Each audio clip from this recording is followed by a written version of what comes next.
Okay, this is the situation.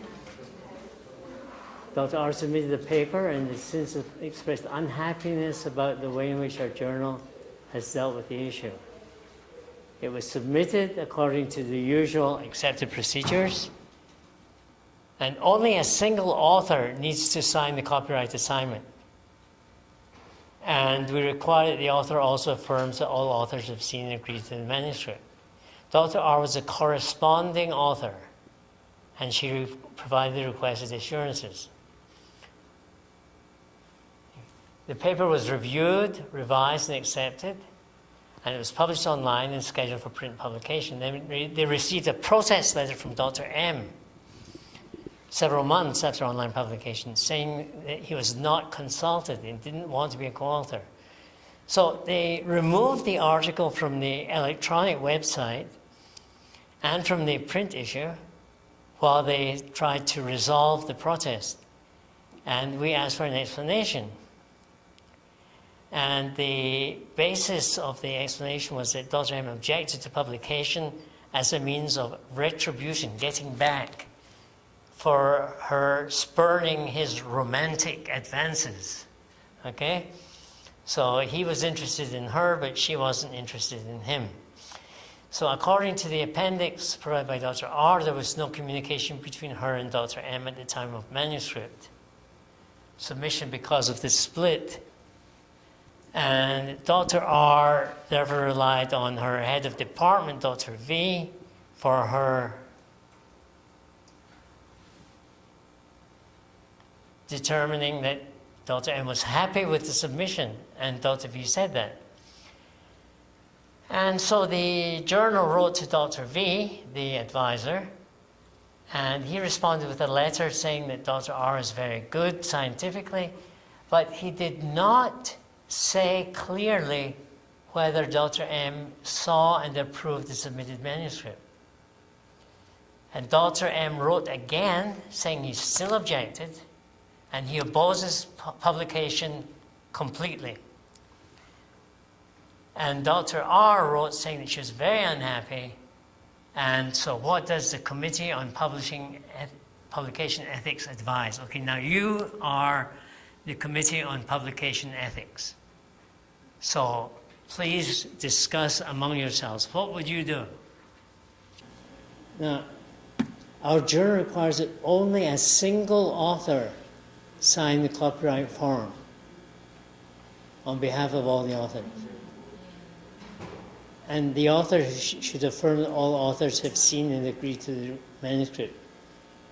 So it was accepted, and it was published. To withdraw a paper causes a huge amount of problems. You must contact every indexing system in the world and withdraw. And we don't know. Could you move out? We don't know. Maybe maybe Dr. V did talk to Dr. M, and he said yes. We don't know. Maybe he did not. But if the paper by Dr. R is withdrawn, then it will be a very bad effect on her career. She submitted first name author, paper accepted, paper withdrawn. Nobody knows because of Dr. M, and he wanted her to be his girlfriend or whatever. Nobody knows that. All they know is Dr. R submitted the paper, accepted, withdrawn.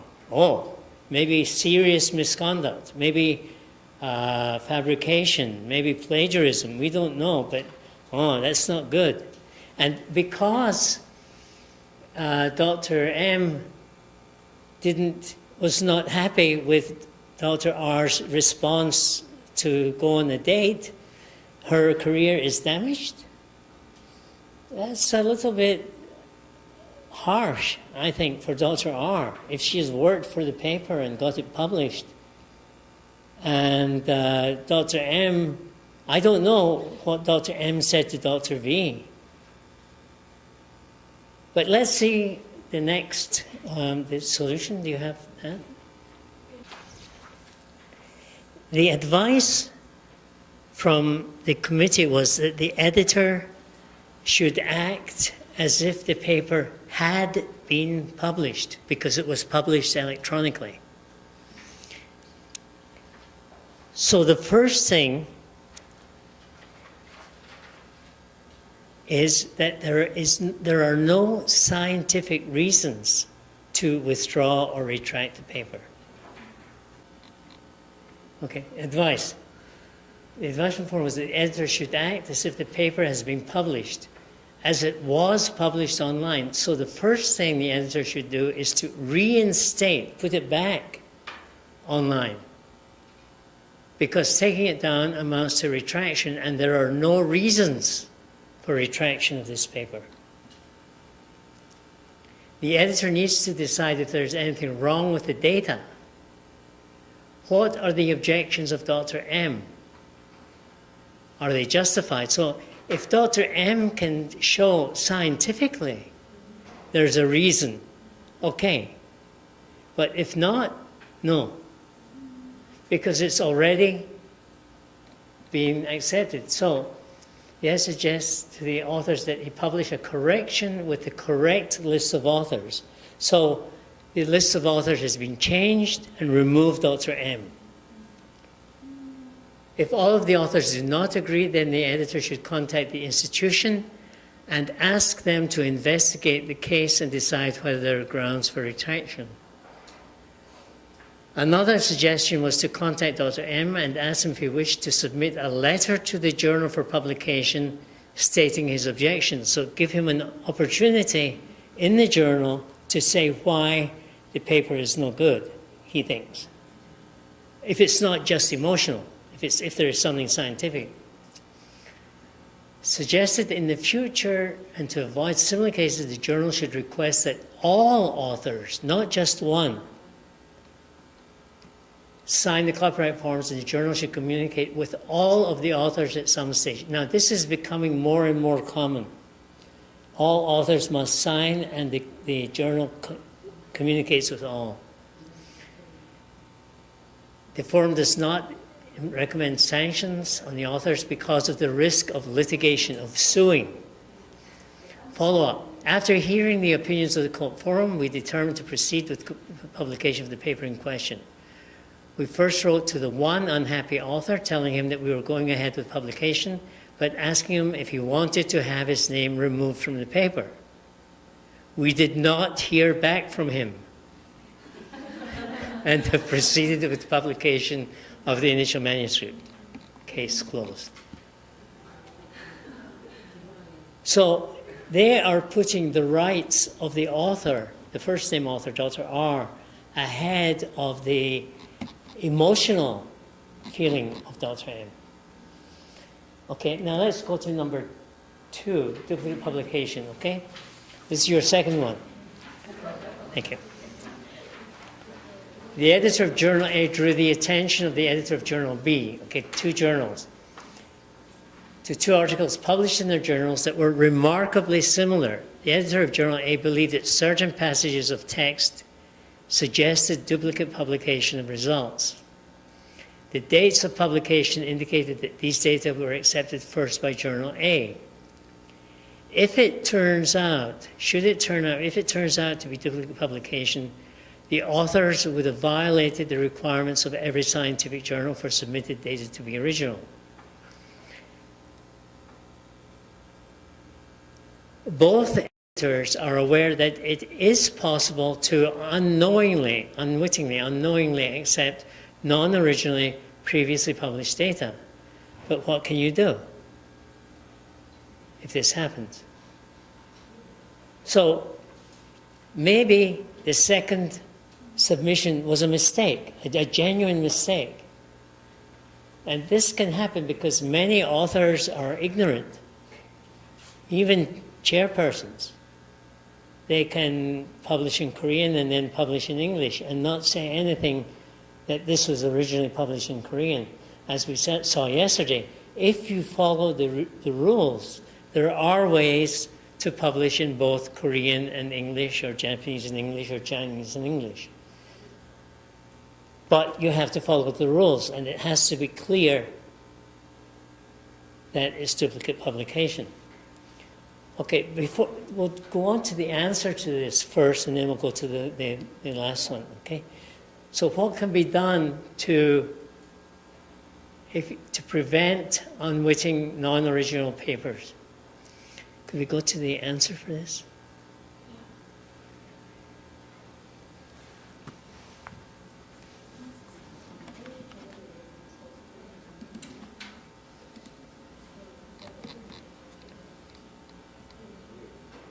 Okay. A notice of duplicate publication withdrawal of the paper was published in Journal B. This was delayed while the university sought legal advice. Now, I mean, this is very serious. So, I mean, like the previous situation of Dr. R, the paper being withdrawn, she could sue the university, she could sue the journal. You have damaged my career for life. Everybody will know me as Dr. R, the person whose paper was withdrawn for some unknown reason. And even if she says, oh, it was because this guy, he wanted to go out with me and I didn't want to go out with him. Yeah, I know. Maybe people believe her, maybe not.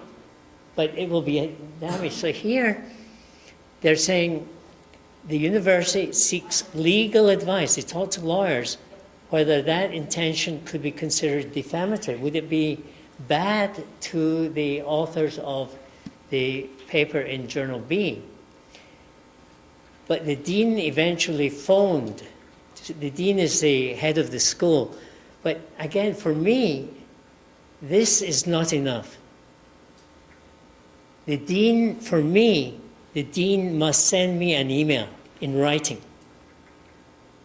Because if the dean phones me and says he approved of the proposed action, so we go ahead, and next year there's a problem, and I say, the dean said it was okay, and the dean said, no, I never said that.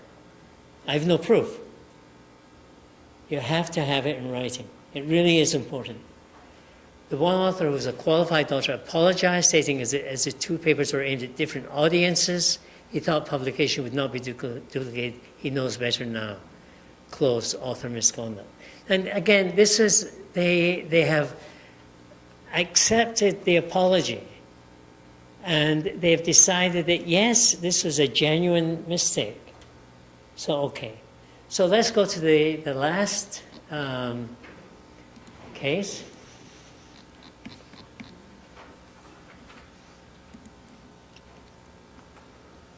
Okay, this is from 2005.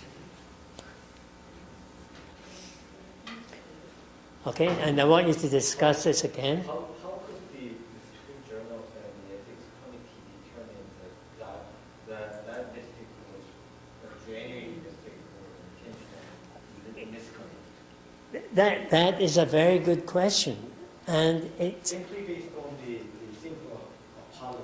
That does not justify. Exactly.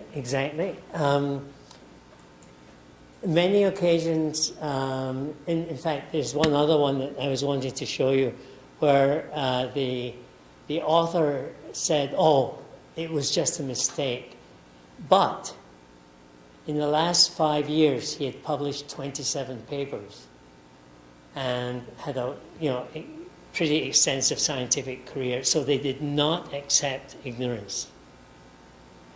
So, because the effects of a negative decision on ethics can have really long-term effects. I mean, somebody who would have been chairman of a department ends up just running a clinic somewhere. He's ruined for life. So they have to go very, very carefully. And if it's 65, 45, even though you think maybe he's deliberate. If there's a slight chance he may be honest, then you generally give the benefit of the doubt. In Korea, if we're talking about warrant, right? Warrants for arrest, okay? And the police come in and they have a warrant for he killed his teacher, okay? They have a warrant for his arrest, okay? So they arrest him, okay? And there's a trial. Now, in Japan, there are two possibilities. He is either innocent or he's guilty. And same in Korea. Just two possibilities. In my country, Scotland, three. Innocent, guilty, guilt not proven. Which means I'm sure he did it, but I don't have complete evidence. So guilt not proven. Remember the Pan Am flight that was destroyed, blown up over Lockerbie by Al-Qaeda about 15 years ago? The plane came down in Scotland, so they had to make a Scottish court in the International Court in The Hague, and there were three possible verdicts: guilty, innocent, guilt not proven. So if it's guilt not proven, probably they will give a chance for, and a very strict warning. And probably within the faculty that will be known, but not outside. But unless you can be sure, you cannot take the risk of destroying somebody's life. So again, they checked with the lawyers, they checked with each other, they checked with Dr. V, they get a letter from him, they get a phone call from the dean. As I said, that's not enough for me, I want it in writing. And then eventually they say, he says, well, it was for two different audiences. Well, okay, well, let's look. Journal A was what? The Journal of Clinical da-da-da-da. And the other was Public Health Issues in, it's a local journal. Okay, well, okay, the people reading journal, the Public Health Journal and the Clinical Journal, they probably are different audiences. Okay, well, maybe. So you tend to give the benefit of the doubt. Okay? Now here, you have a very simple situation, a review article by an expert group. Now this is a group. Plagiarized an article from another journal. It was largely a direct translation. Okay, so you've got, it must be in another language, involving large slabs, large pieces of text. Some of the authors are on the editorial board of the journal where the paper was published. There was no declaration that this was a translation of another article. So what would you do? Okay, answer number one. Our team suggests the expert group to add the citation of the part of plagiarized phrases. So citation should be changed. Should be changed. Okay, so change the references to include the citations. Okay, what does this group say?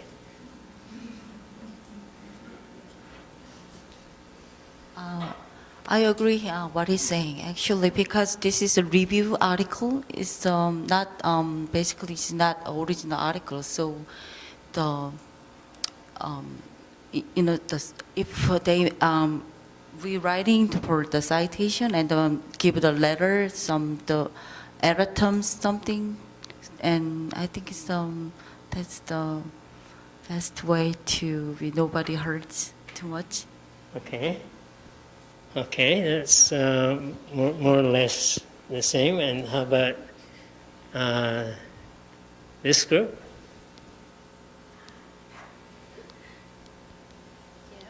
We'll ask the authors to insert citation mark, quotation mark, and of course insert some citation in references. You are all very, very nice people. Very kind people.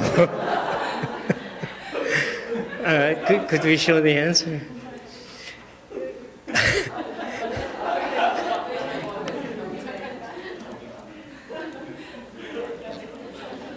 Okay. Advice. This is an expert group, and they plagiarized, and they didn't mention it. The editor is in a very difficult situation, and someone will have to search through the work of the entire group, every single author, to see if this has happened before. That's number one. Number two, the minimum charges are that the authors have received gift authorship because they took from somebody else. So this is gift, but they didn't mention it. So this is a serious career violation. Sorry. And so they have to write to all the authors separately and ask for an explanation. And write to the authors' institutions saying, this is a problem. A serious problem. Your staff member is an expert on this group, and he has committed a very basic violation of scientific integrity. And so the advisory board should be informed, the article should be retracted, check all articles from the authors, remove the offenders from the editorial board. This is serious. This is really serious. And so the paper was retracted by the authors, who gave all sorts of explanations, from trying to get around the allegations, wiggle room, to saying they shouldn't have been listed as authors. Oh, I didn't know I was going to be an author. The editor wrote an editorial on the paper, which attracted considerable media coverage. Members of the editorial board were removed, and the institutions involved took the matter very seriously, which means maybe a pay cut, at least a serious warning. So it's not just adding citations.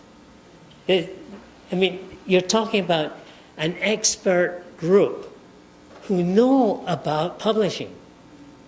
And okay, you say it's a review paper, it's maybe not so necessary to be original, but these are the top people in their field.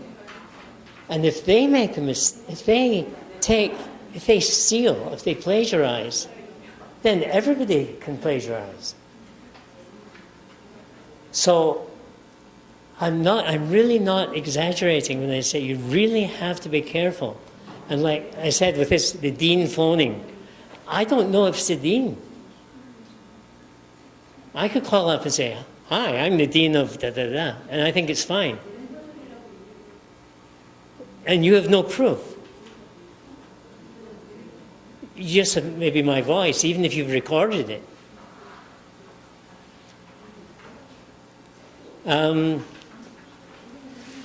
In Japan, sometimes if you call up about a patient, and so I've had the experience of the doctor at the other end saying, I know your voice, I know who you are, but please let me call you back. To be sure that he's not giving confidential information to a third party. So you really have to be careful and keep all material in written form for your children. Thank you very much.